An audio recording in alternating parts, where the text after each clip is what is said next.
अच्छा, ये एक और ग़ज़ल है, इसके 1-2 अशआर आपको सुनाता हूँ। ये अपनी ज़ात को समझने के हवाले से अशआर हैं। हज़ारों ख़्वाहिशें थी, ख़्वाब थे, अफ़सोस थे, गम थे। हज़ारों ख़्वाहिशें थी, ख़्वाब थे, अफ़सोस थे, गम थे।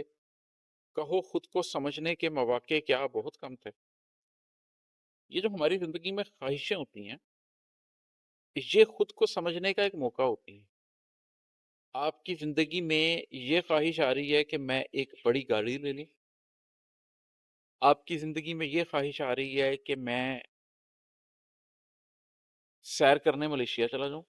आपकी ज़िंदगी में ये ख़्वाहिश आ रही है कि मैं कोई रकम सदका कर दूँ।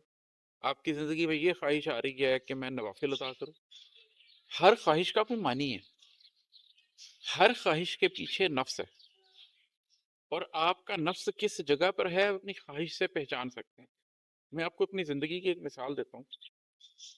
मैंने ज़िंदगी बचपन गुर्बत में गुज़ारा, मेरे पास ना घर में गाड़ी थी, ना मोटरसाइकिल था, ना साइकिल थी।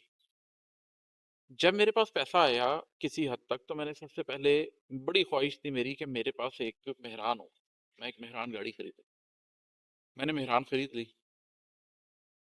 जब मैंने मेहरान ले ली तो 2 या 3 हफ़्ते बड़े अच्छे गुज़रे और उसके बाद सडनली मेरा दिल किया कि मैं एक आल्टो ले लूँ।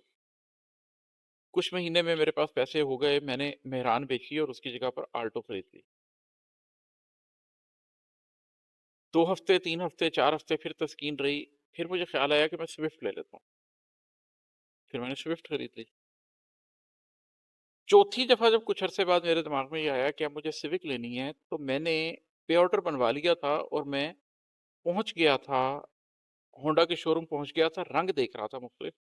तो मुझे अभी भी याद है कि मैं एक गाड़ी के अंदर बैठा, तो मुझे एकदम ना अपने अंदर से जैसे ही आवाज़ आई कि इमाद पहले मेहरान, फिर आल्टो, आल्टो के बाद सिविक।